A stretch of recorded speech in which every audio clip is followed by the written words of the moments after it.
and start. It is today a rare day in my life, having to introduce a friend of 50 years from whom I have borrowed a great deal, from whom I have learnt a great deal.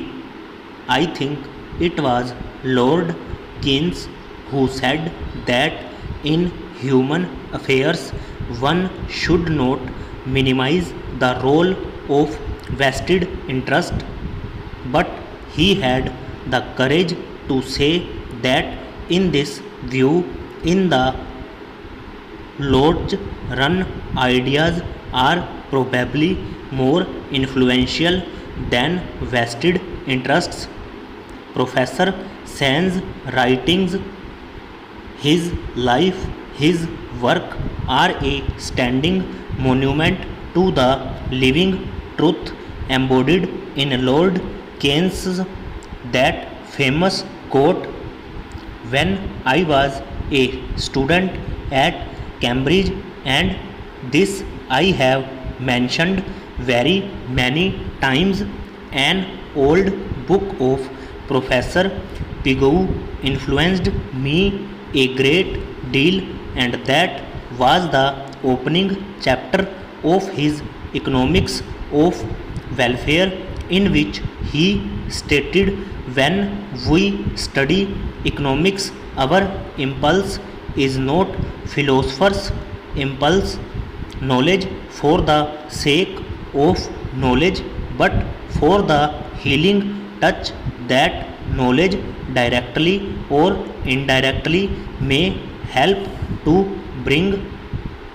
I think in our times we have seen Professor Sen's writings have influenced not only national policies but also the way the world thinks about issues of development, about poverty, about inequalities, gender inequalities in particular. In all these areas, Professor Sen has been a great pathfinder.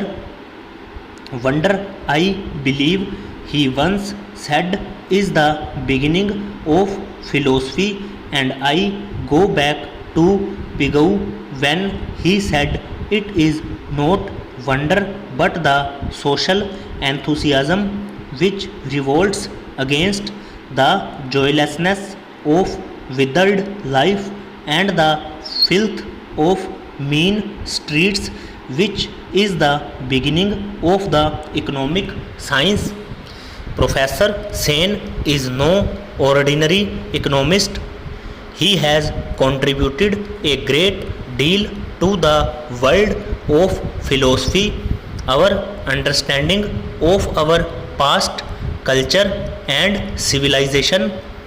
But his written work has always been inspired by what I believe is the ultimate purpose of the study of social science. So it is for me a real pleasure to be associated with this function for yet another reason. When I went to Washington, I came to know in a manner which was not known to me before how much the world looks up to India as a laboratory for the successful functioning of a democracy in a country of billion people with a great diversity, where all religions of the world are represented, where we take pride in languages as our national languages. When the President of the United States introduced me to his wife and he said to her, "Laura, do you know of any other country of a billion people trying to seek its salvation in the framework of a democratic polity?"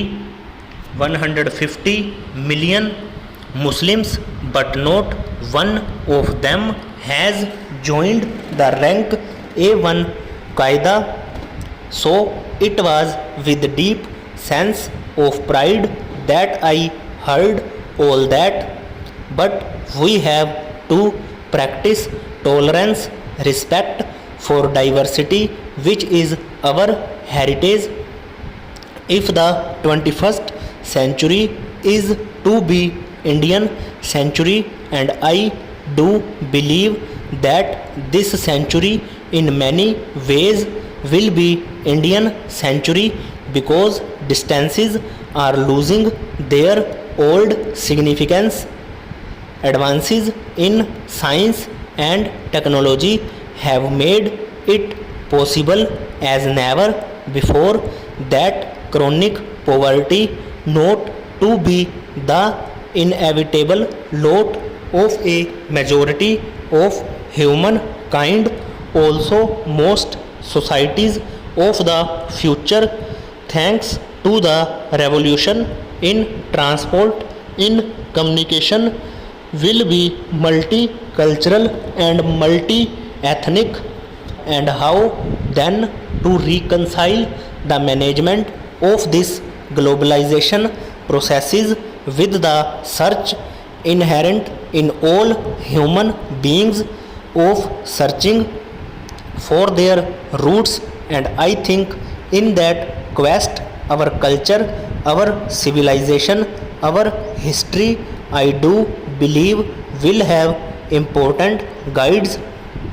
India is on the threshold of great opportunities and great challenges.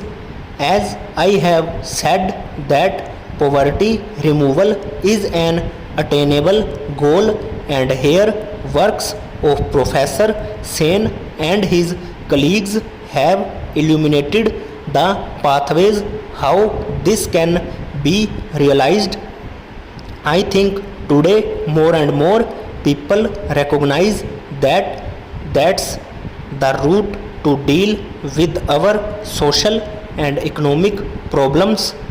But India's message to the world is that diversity, pluralism are the way of future.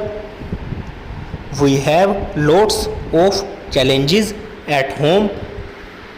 At times, skepticism, to which Professor Sen has so brilliantly referred in this new book, takes us in many directions. Sometimes it breeds cynicism. I recall I was in 1975 in Paris attending the meeting of the Aid India Consortium, and I think the declaration of emergency was introduced while meeting was on, and if a French social scientist of mine said, Dr. Singh, well, inevitable has happened. Liberal democracy is not meant for people at low standards of living that India has. So this is a luxury you cannot afford, and you have proved that skeptics right. For 57 years we have kept the faith with some aberrations, but a lot has to be done. I think the thinking segment of our population has to give this lead. The eternal India and essence of Indian culture and civilization, and here Professor Sen has captured the true essence of what it is. Stop over.